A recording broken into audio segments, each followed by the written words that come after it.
Boa tarde a todos. Estamos aqui hoje para a nossa última websérie que antecede o nosso grande evento SK Connect. Meu nome é Marcelo Dinec, trabalho há mais de 10 anos na área de manufatura e na SK hoje atuo como Head de Lantec na área de tecnologia. Estou aqui com meu colega Rodrigo. Tudo bom, Rodrigo? Tudo bom, Marcelo? Boa tarde a todos. Meu nome é Rodrigo Machado e, assim como o Marcelo, atuo há mais de 10 anos na área de manufatura. Hoje na SK atuo na área de tecnologia como Head de suporte dos produtos Excel. Nossa apresentação traz como tema central o assunto fábrica no escuro e confiabilidade. E o nosso objetivo é encaixar esse assunto transitando entre dois segmentos da área de manufatura, a usinagem e o corte. E para isso, faremos uma abordagem retratando um pouco os níveis de maturidade das empresas, os principais desafios e o que eles estão fazendo para atingir um grau de maturidade maior. Para exemplificar, vamos utilizar esse modelo com níveis, onde é possível compreender uma evolução lógica desde a base, aquilo que nós vamos chamar de estruturação, até um nível onde se pode ter confiabilidade nos dados e processos de toda a cadeia produtiva, a otimização e, por último, a transição para um segundo estágio de tecnologias. Começando pela base, que é o nível estruturação, nível 1, de quais empresas estamos falando? Ou seja, quais empresas se encaixam nesse nível de maturidade? Aquelas empresas hoje que trabalham com ilha entre os seus setores. Os seus processos não são devidamente rastreáveis e não são devidamente controlados de maneira automática. Olhando para a parte de corte, no segmento de corte, estamos falando de corte de chapas, tubos e perfis, com tecnologias como laser, oxicorte, plasma, jato d'água, funcionadeira, máquinas 4, 5 eixos. O que essas empresas estão fazendo? Ou seja, estão visando nesse primeiro momento, seu pontapé inicial? É o controle da matéria-prima. Esse é um dos primeiros passos, certo? O controle da matéria-prima desde a chegada da matéria-prima, que hoje é controlado com peso bruto, peso de nota fiscal, e ele fica no RP. E a maioria do RP faz somente esse controle. Mas a programação e a parte de produção consome chapa, né? A gente pode dizer quantidade de chapa, certo? E o consumo disso é feito baseado em peso calculado, que não é exatamente o que acontece na prática. Na prática é consumo real e está se dando baixa com o consumo calculado. Aqui nós já temos um problema, que é o furo de estoque. Toda empresa que faz levantamento de inventário uma vez por ano, uma vez a cada 2 anos, sabe o que eu estou falando. Aquele gap, aquela diferença no consumo das chapas. E por que é importante fazer esse controle, tentar fazer essa integração desde o início?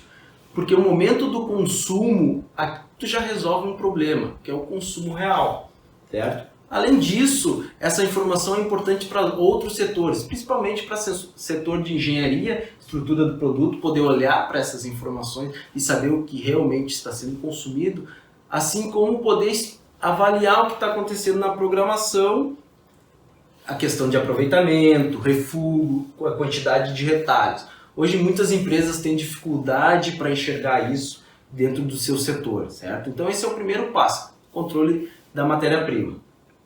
Rodrigo, se a gente olhar para a área de usinagem, nesse nível de estruturação, quais são os principais desafios das empresas que estão nesse nível?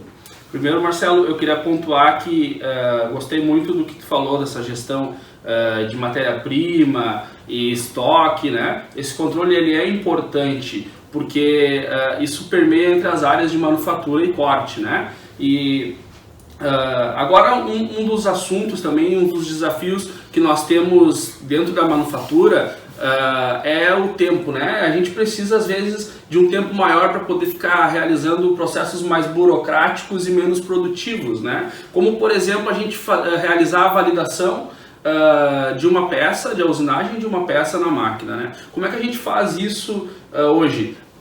O operador prepara a máquina, vai lá, faz no bloco a bloco, né, ponto a ponto, e começa a ver ali como é que isso se desenvolve, para cuidar se vai ter uma colisão, para ver se a peça vai sair corretamente programada, como ele programou no software ou manualmente, enfim.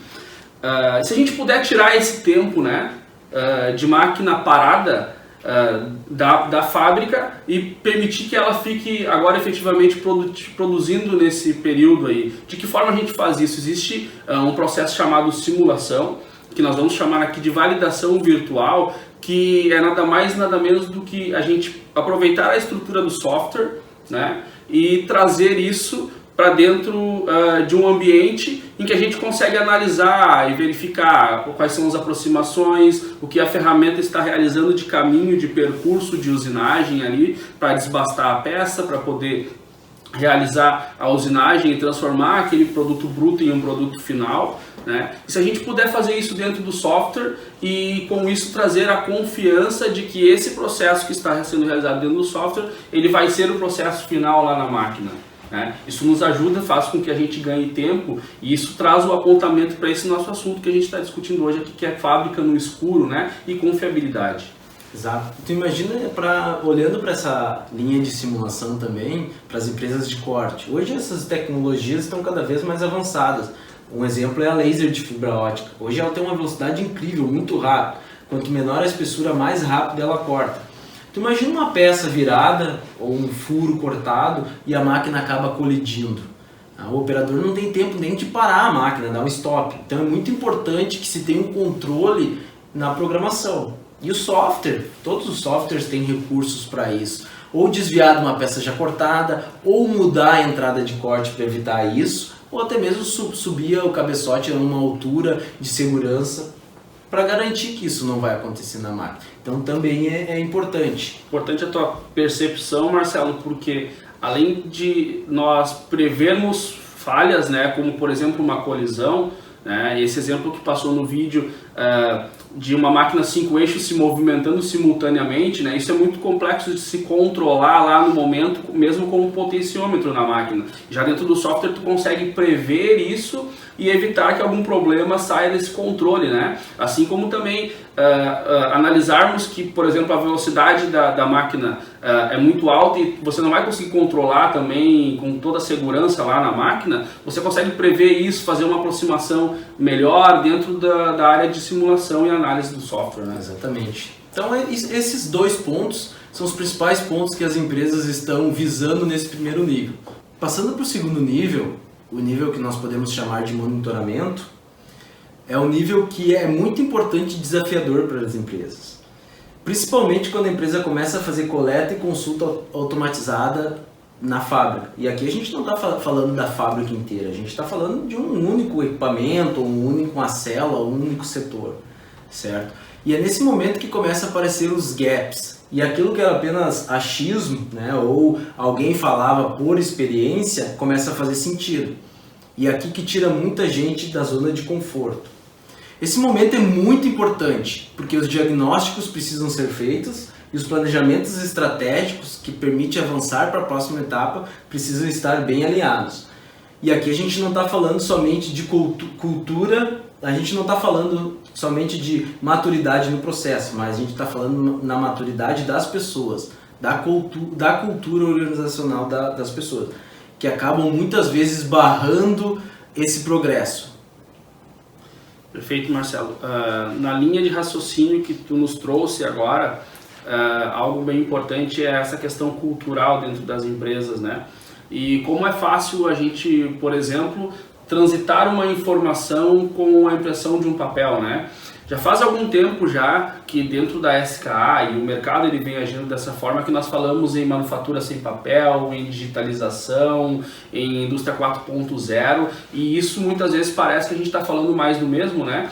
Mas vamos ir um pouquinho além desse assunto, né? Vamos estruturar agora uma cadeia onde essa informação ela é digitalizada e ela é em tempo real. Né? Por exemplo, a gente vai mostrar um vídeo agora aqui que vai demonstrar como essa informação ela fica acessível a todo mundo, né, em tempo real e qualquer alteração que a minha engenharia faz ou que a programação faz, ela chega até a qualquer pessoa que tenha acesso a um dispositivo na máquina com um PDF ou com um link pela internet, né, Marcelo? E aqui a gente está falando de um controle básico, que é a visualização, né, de uma informação que ela já está disponível hoje, né? Mas muitas vezes ela é impressa, mas ela já está disponível para a pessoa acessar. Então um simples controle aqui, já, além de reduzir as folhas, né? A gente pode considerar o consumo de folha, né? A gente já reduz o tempo de comunicação entre os dois setores, programação e produção, certo? Certo. Legal, Rodrigo. Vamos partir agora para o terceiro nível. Avançando mais um nível, o nível de controle, a empresa, ela, uma vez que ela fez no nível 2 o planejamento e avaliação baseada em diagnóstico, ela começa a expandir a parte de integração entre os sistemas. E aqui a gente está falando entre integração entre RP, programação, engenharia, PCP, produção, suplementos, comercial, né? Uma integração a nível horizontal, onde a informação transita entre todas as áreas, certo? Se nós olharmos para a parte de chapas, né, para a parte de corte, a gente está falando de um foco muito grande aqui, que é a importação das ordens de produção e a geração dos programas CNC para a máquina, né, uma entrada e uma saída.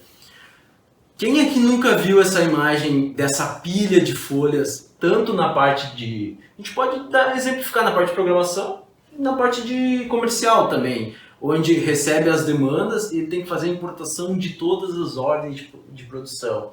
Aqui a gente está falando de um tempo considerável. Muitas vezes a gente perde 40%, 50%, 60% do tempo na importação dessas ordens de produção. E uma vez integrado esse setor de programação com a parte de PCP, por exemplo, que gera essas demandas, assim como integrar com a engenharia que gera os desenhos e as revisões, a gente pode automatizar esse processo e eliminar essa parte manual. E aqui a gente volta a falar em confiabilidade da informação, certo? Uma vez feitos esses nestings, esses arranjos, a informação precisa chegar na produção. E ela precisa estar integrada. Hoje, a maioria das empresas, né, que estão nesse nível, passando do nível 2 para o nível 3, fazem a impressão de muitas folhas de processo. E aí a folha pode extraviar, pode ser perdida, a informação pode mudar, pode chegar uma demanda do PCP para fazer uma realocação das ordens de produção, certo? Ainda no apontamento, a gente pode fazer um apontamento mais preciso aqui. Uma vez que a gente tem a informação do NEST, a gente pode fazer a baixa da matéria-prima, que a gente falou lá no nível 1, e apontar todas as ordens de produção de uma vez, porque todas as ordens de produção estão no NEST. Tá? Ainda muitas empresas fazem a impressão, não só do NEST, mas de todas as ordens de produção, a fim de fazer o apontamento manual, né, semiautomático também, com algum coletor, algum leitor de código de barras, mas é possível aqui nesse momento fazer a leitura do NEST, certo? Que ele pode estar num coletor, aqui a gente tem um exemplo nessa imagem, e a gente pode fazer o apontamento e a devolução para a programação, assim como para as outras áreas. Então, a PCP pode se beneficiar dessa informação, a engenharia pode se beneficiar para a atualização do produto, consumo da matéria-prima real, o comercial pode saber onde está a informação, né? E outros setores também podem se beneficiar dessa informação. Então aqui a empresa começa a fazer uma expansão nesse nível. Se a gente olhar para a parte de usinagem, Rodrigo, o que tu considera importante, o que as empresas estão enxergando nesse nível 3? Eu queria, Marcelo, só para a gente reforçar tudo aquilo que a gente falou, dar um passinho atrás e lembrar, né, que nós estamos falando aqui de recursos que não foram inventados hoje, né? A gente não está falando de uma nova revolução, a gente não está falando de ser extremamente disruptivo, nós estamos falando de coisas que já estão disponíveis e perceba que nós estamos ganhando tempo, desde tudo isso que a gente falou sobre gerenciamento de chapas, né? Gerenciamento de matéria-prima, sobre simulação, nós estamos ganhando tempo para essas tarefas burocráticas que agora nós estamos pontuando, né? De novo, confiabilidade no processo. Confiabilidade no processo. Uma coisa muito importante que nós citamos recentemente, tu reforçou agora, é a informação, a folha de processos, ela ser digital, a informação ela estar em tempo real, né? Eu queria te perguntar assim, ó, essa informação está disponível em tempo real, ela é muito importante, né? Para que a gente evite de ficar produzindo peças com falha, por exemplo, ou com versões desatualizadas, né? mas como é que a minha engenharia conversa com a minha programação em tempo real? Como a gente consegue fazer isso, né?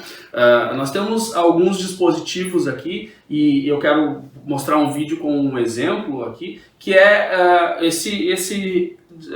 essa peça ela foi agora modificada pela minha engenharia por uma versão nova, uma nova versão, por algum motivo estrutural, enfim, né? E essa informação, quando o meu projetista ele salvou esse desenho, esse novo modelo, ele já está automaticamente atualizado quando eu abro o meu software de programação, né? Isso é conversa em tempo real, né? Isso é estar integrado, isso é conectividade e digitalização. Ou seja, a minha informação ela está em tempo real a todo momento sendo atualizada e eu não fico perdendo esse tempo e produzindo coisas com versões atrasadas, né? E um ponto importante aqui, antes da gente avançar para o próximo nível, não é só a coleta da informação e a integração entre os outros setores que está sendo expandida. A empresa começa a fazer a análise desses dados, mesmo que seja minimamente, né? Por quê? Porque ela precisa enxergar isso e começar a tomar decisões para melhoria nos seus processos, né? Revisar planejamentos, revisar pontos estratégicos para aí sim partir para o próximo nível, que é o nível que entra agora, que é o nível de otimização, certo? Neste nível 4, o próprio nome já diz, otimização, é onde a empresa se apropria desses dados, que antes eram apenas informações, e utilizam esses dados para a tomada de decisão. Então a informação que vem chegando facilita com que a empresa tome decisões rápidas, decisões em tempo real, o que impacta diretamente na produtividade, o que impacta diretamente no prazo de entrega perante ao cliente, né? Uma vez que se olha para o processo, se olha para os outros níveis, se olha para os processos já estruturados, é possível buscar melhorias em cada setor, em cada segmento, em cada integração. Olhando na parte de corte, nós temos uma série de informações aí que a gente pode estudar. Um dos pontos que a gente falou lá no nível 1 é o quê? Otimização da matéria-prima. Aqui a empresa começa a olhar onde está sendo o consumo, se realmente está batendo com o real, e começa a avaliar os processos e avaliar onde está a informação. O que está acontecendo? Por que está consumindo muita chapa? Por que está tendo muita sucata? Ou ainda mais, por que está gerando muito retalho? Assim como a validação e otimização dos tempos de corte. O tempo estimado, que é o que o software gera, versus o tempo real. Isso é muito importante para uma avaliação lá no início, quando o comercial está fazendo alguma estimativa, alguma cotação, a engenharia está definindo alguma informação na estrutura do projeto. E buscar melhoria, qualidade de corte, estratégias de corte, customização da ferramenta a fim de buscar essa otimização, certo? Acredito que na área de usinagem é a mesma coisa, né, Rodrigo? Sim, muito similar. Importante esse teu foco final agora em customização, né? Hoje em dia, para a gente ser competitivo, a gente precisa extrair ou enxugar do processo tudo aquilo que é possível, né? Então, customizar processos repetitivos, Marcelo, ele é um processo importante, porque cadastramento de dados de corte de ferramenta, informações de aproximação, avanço, todos os dados que são possíveis e que a gente precisa ficar registrando todas as vezes, e a gente tirar isso do processo e customizar em estratégias já preparadas para aquilo que é o nosso universo, nosso dia a dia, isso é muito importante. Algo que, com essa escada que nós simulamos de atingimento de níveis, e agora com esse nível otimização, fica muito propício para que as empresas elas possam utilizar, por exemplo, é otimizar o processo de medição e realizar esse processo diretamente na própria máquina, né?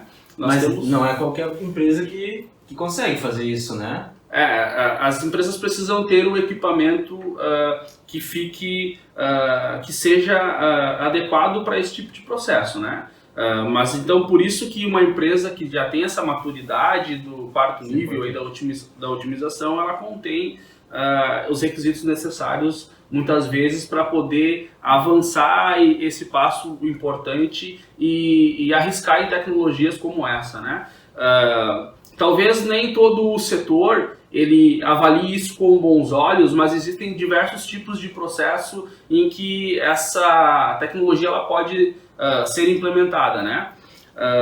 Peças, por exemplo, seriadas, que talvez não querem arriscar esse tempo todo de medição ali na máquina, talvez não sirva para que fique medindo todos os lotes, todas as peças, mas validação de primeiro lote, por exemplo, né, é uma função importante. Por exemplo, você recebe uma demanda e precisa validar aquele lote, né, extraindo isso direto da máquina para você perceber e ter o nivelamento ali correto e entender qual é o seu processo e melhorar esse processo, isso é muito importante. Empresas que trabalham com moldes, né, com matrizes, por exemplo, às vezes querem realizar a medição de uma superfície muito complexa, que as instrumentações e mesmo até com tridimensionais é muito complexo de você tocar naquela superfície. Remover também, né, do equipamento, ter que levar para outro equipamento. Exatamente, depois... às vezes a peça ela é uma peça pesada, uma peça grande, aí você precisa depois voltar a centrar aquela peça no mesmo local para poder repassar o programa. Então você evita esse tipo de processo, retrabalho, né, você tem a informação direto ali na máquina, de todo o seu processo, consegue realizar a validação disso através das medidas ali. É possível fazer medição da ferramenta também, certo? Sim, existem equipamentos próprios dentro da máquina em que a gente pode deslocar a ferramenta, fazer a aferição de dimensões da ferramenta, diâmetro e altura e realizar a compensação do desgaste no próprio painel da máquina, ou então até optar pela troca dessa ferramenta. Sem precisar voltar para a programação. Sem precisar alterar qualquer tipo de parâmetro dentro da programação, muito importante. Outro fator importante também, Marcelo, é que nós podemos pegar a peça e carregar o ponto zero dessa peça lá que foi realizado na programação para dentro da máquina, né? Peças que são muito complexas de realizar a medição do zeramento ali e tal, por a gente não ter talvez um dispositivo que se adapte bem ali e a peça pode se mover um pouco. Então, para a gente poder realizar esse tipo de zeramento, é muito fácil você fazer isso com o apalpador lá no software e depois carrega um programa que traz a informação para dentro da máquina e esse ponto zero já é definido na sua peça ali através dos toques também. Bom, finalizamos esse nível 4, passando por todos os níveis de maturidade e chegamos agora no quinto e último nível desta etapa, certo? É o nível chamado de transição. Por que transição? Aqui a gente sai do modelo de negócio atual e dá um salto para diferentes modelos de negócio, certo? Não que esses modelos, esses processos não podem ser implementados nas etapas anteriores, né? Se a empresa já tem um nível de maturidade grande, já tem pessoas capacitadas e tem investimento para isso, ele pode ser feito em qualquer etapa, né? E que tecnologias são essas? Que modelos são esses? São tecnologias de ponta, tecnologias de alto nível. Por exemplo, automatização com robô, né? A implementação dessas tecnologias dentro de chão de fábrica é algo complexo e algo caro. Comunicação de máquina com máquina também é um bom exemplo. Sensoriamento a nível detalhado dos equipamentos, vibração, temperatura, são informações importantes, certo? São informações que também precisam ser avaliadas, só que exige uma tecnologia, exige uma maturidade muito maior. Por isso que a gente fala em transição, porque é um ponto a partir disso, certo, Rodrigo? Certo, Marcelo. Acho que conseguimos pontuar aqui algumas informações importantes, né? Dentro de uma estrutura de maturidade até a otimização. Acho legal também que nós vamos deixar o pessoal querendo um pouquinho mais sobre esse assunto, né, do nível transição. Isso vai ser retratado lá no nosso SKA Connect. Bom, Marcelo, eu acredito que agora só nos resta agradecer a todos que participaram, se inscreveram, assistiram todos os capítulos dessa websérie Pré-Connect. O nosso muito obrigado. Obrigado, pessoal. Obrigado a participação de todas nessa apresentação e nas demais apresentações. Quem ainda não assistiu às demais apresentações, não esqueça de assistir. E também gostaria de reforçar para todos que ainda não se inscreveram no nosso grande evento, ele será semana que vem, dia 12 de agosto, às 14 horas. Não se esqueçam de fazer a inscrição. Nosso muito obrigado e até lá. Abraço.